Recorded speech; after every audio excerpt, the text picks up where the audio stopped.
कि जंगल महल की गलियों से एक आवाज आया है, जंगल महल की गलियों से एक आवाज आया है, उठो नौजवानों फिर से इनकलाब आया। क्या आप तैयार हैं? और बैंक है, they have their vote banks because they are from NDA and India. कोई फर्क नहीं कैंडिडेट कौन होगा, who will be the candidate. आप इंडिया से हैं, इंडिया गठबंधन से हैं, ये लोग आपको वोट करेंगे। आप एनडीए से हैं, ये लोग आपको वोट करेंगे। I am independent new Qamar party. हमारे झारखंड में भी क्या सेफ है, 81 में 56 इंडिया के पास, 24 एनडीए के पास, 56, 24, 80 हम अकेले हैं। यानी हमारे पास कोई वोट बैंक नहीं, हमारे पास कोई समीकरण नहीं। और हमने क्या कहा कि पार्टी बनती है बिगड़ती है, कोई आज बीजेपी में है कल को तृणमूल में चला जाएगा। समाज आपका चिरंजीवी है, आप समाज के साथ रहिए। किसी एमपी एमएलए में इतना ताकत आपने देखा था क्या? हमने स्पष्ट कहा कि आप हमारे राजनीतिक कार्यक्रम में आते हैं, अच्छी बात है, आप मेरी पार्टी के मीटिंग में आते, अच्छी बात है, लेकिन आप समाज की मीटिंग में पहले जाइए। हमने एकमात्र भी एमएलए जिसने कहा था, जबकि आप भी जानते हैं 2029 में पता नहीं हमारा क्या होगा, क्योंकि हम नया विधायक है, हमारे पास कोई समीकरण नहीं है। 2029 में हमारे केसर समाज से होते तो हम भी बोलते पहले अपना देखते हैं भाई, लेकिन हम मैं यदि ममता बनर्जी घरे गिदर छुआ रहते न तो टुकु समझते न कि एते बड़ा लोग इतना बेस हमार समाजटा है, मोर समाजटा। किंतु आज के मैं एक शोषित वंचित समाजेर बेटा, सोई खातिर मैं कहलो कि विधायक सांसद बादे सामाजिक स्थितिटा पहले भालो रहेक चाहिए, सामाजिक स्टेटसटा भालो रहेक चाहिए, सामाजिक पहचानटा भालो रहेक चाहिए, ओकर आइडेंटिटीटा भालो रहेक चाहिए। तोहरानी बुझे बारिया आज तोहरानी करो जंगल मोहल्ले दो में हमारा सामाजिक नेता हाथ की ना नहीं, कोई तक मुंह से बोली बहारा ले, कोई तक कोनो कह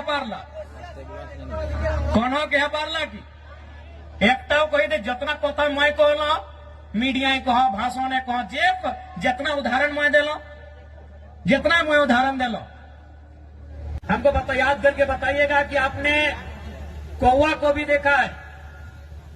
आपने की बोले कौवा के बोलते पारी ना, क्या आपने कभी कौवा के गले में या पांव में बेड़ी देखा है? क्या उसे कभी पिंजरे में देखा है?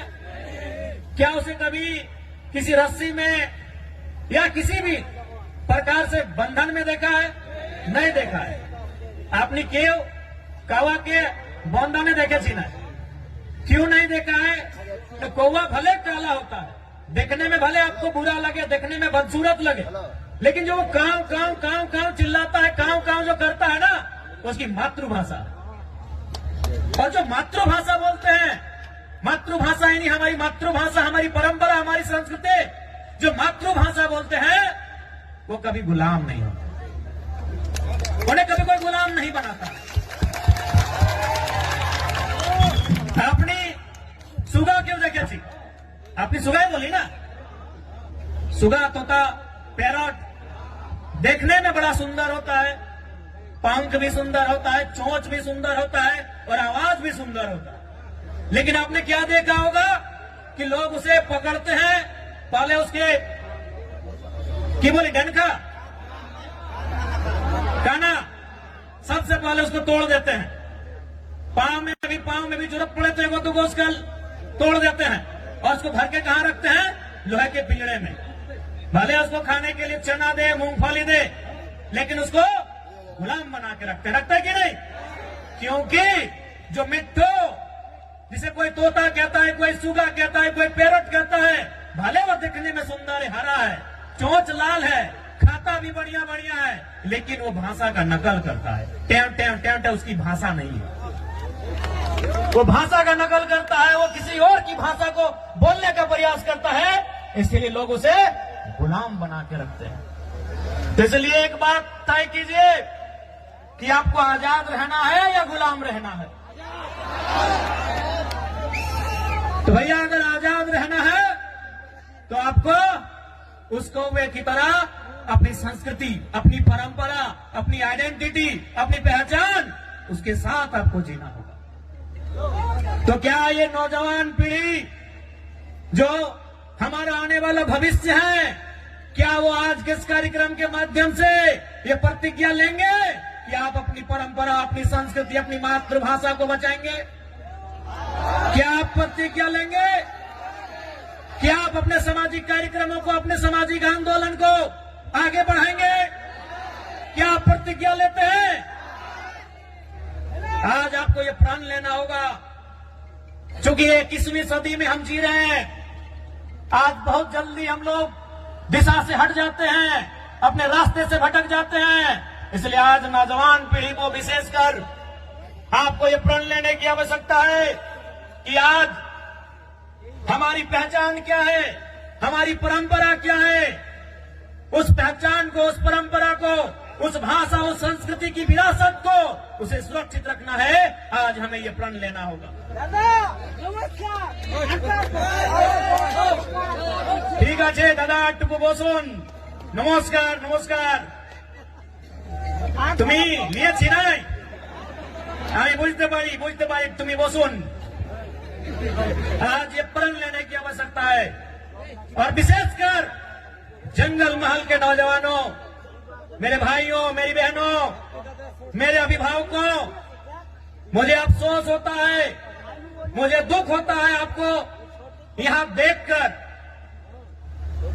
दुख हमें झारखंड के लोगों को भी देखकर होता है, लेकिन आपके लिए दुख थोड़ा ज्यादा इसलिए होता है कि जैसा भी सही जमशेदपुर वालों को झारखंड मिला, सरायकेला वालों को झारखंड मिला, धनबाद वालों को झारखंड मिला, बोकारो वालों को झारखंड मिला, हजारीबाग गिरिडीह को झारखंड मिला, रामगढ़ को झारखंड मिला, रांची को झारखंड मिला, लेकिन झारखंड बनने का हकदार और झारखंड में शामिल होने का हकदार पुरुलिया, झारग्राम, बांकुड़ा के लोग भी रखते थे। आज बिल्कुल इस बात का अफसोस आपकी आंखों में भी झलक रहा है और हमें भी झलकता है। जो आंदोलन कोयलांचल में था, जो आंदोलन लोहांचल में था, कोयलांचल यानी हमारा जो कोलियरी कोयला का क्षेत्र है, धनबाद, बोकारो, गिरिडीह, हजारीबाग का हिस्सा, और लोहांचल यानी जमशेदपुर का क्षेत्र, वही आंदोलन आपके जंगल महल में भी था। जो त्याग कोयलांचल वालों ने किया था, जो त्याग लोहांचल वालों ने किया था, वही त्याग जंगल महल वालों ने भी किया था। लेकिन आज कोयलांचल वालों को, लोहांचल वालों को कहने के लिए झारखंड मिला, हालांकि अधिकार वहां भी उनको नहीं है। आज भी वहां उनको मजदूरी के लिए तरसना पड़ता है। उनकी जमीनों में कोयला, उनकी जमीनों में अभ्रक, उनकी जमीनों में लोहा, उनकी जमीनों में लगभग 80 प्रकार के मिनरल्स पाए गए हैं, लेकिन आज उन्हें नौकरी के लिए तरसना पड़ता है। लेकिन हाँ, उनके पास कहने के लिए है, हमारे काछे ए शब्द आछे कि हमरा झारखंड, हमरा पवाली झारखंड, लेकिन आपके पास वह भी कहने को नहीं है कि हमारे पूर्वजों ने, हमारे बाप दादा ने जो आंदोलन किया था, जो संघर्ष किया था, उसके बदले आप उस झारखंड का हिस्सा नहीं बन पाए। तो कहीं ना कहीं इसमें भी साजिश है, साजिश है, बहुत बड़ी साजिश है। तो इसलिए नई पीढ़ी को यह प्रण लेना होगा कि हमारे पूर्वजों ने आंदोलन को जहां लाकर छोड़ा है, वो विरासत जो हमें देकर गए हैं, उस विरासत को यहां से फिर से हमें लेकर जाना होगा। क्या आप तैयार हैं? कि जंगल महल की गलियों से एक आवाज आया है, जंगल महल की गलियों से एक आवाज आया है, उठो नौजवानों, फिर से इनकलाब आया। क्या आप तैयार हैं? और देखिए नौजवानों, मेरे भाइयों,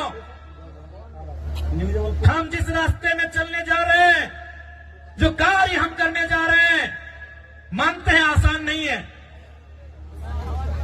एक काजटा सरल नहीं আছে, किंतु असंभव भी नहीं है। मानते हैं वो काम आसान नहीं है, वो काम सरल नहीं है, लेकिन वो असंभव भी नहीं है। आज हमारे समाज का जो मांग है शेड्यूल्ड ट्राइब इंक्लूजन का, आज ये लड़ाई भी, आज ये मांग भी परसों नहीं दशकों पुरानी है। इसलिए एक बात हमेशा याद रखिए, आज चाहे सामाजिक आंदोलन हो या किसी प्रकार का आंदोलन हो, जो लोग अगुवाई कर रहे हैं, जो लोग लड़ रहे हैं, शायद वो कल नहीं होंगे। आज हम लोग भी कल नहीं होंगे, लेकिन आपका समाज, हमारा ये बृहद समाज जो हजारों लाखों साल पुरानी परंपरा और संस्कृति से परिपूर्ण है, वो समाज रहेगा। इसलिए आपको उस बागडोर को, उस विरासत को अपने हाथों में लेकर आगे बढ़ना है। मैं आप सभी से कहना चाहूंगा।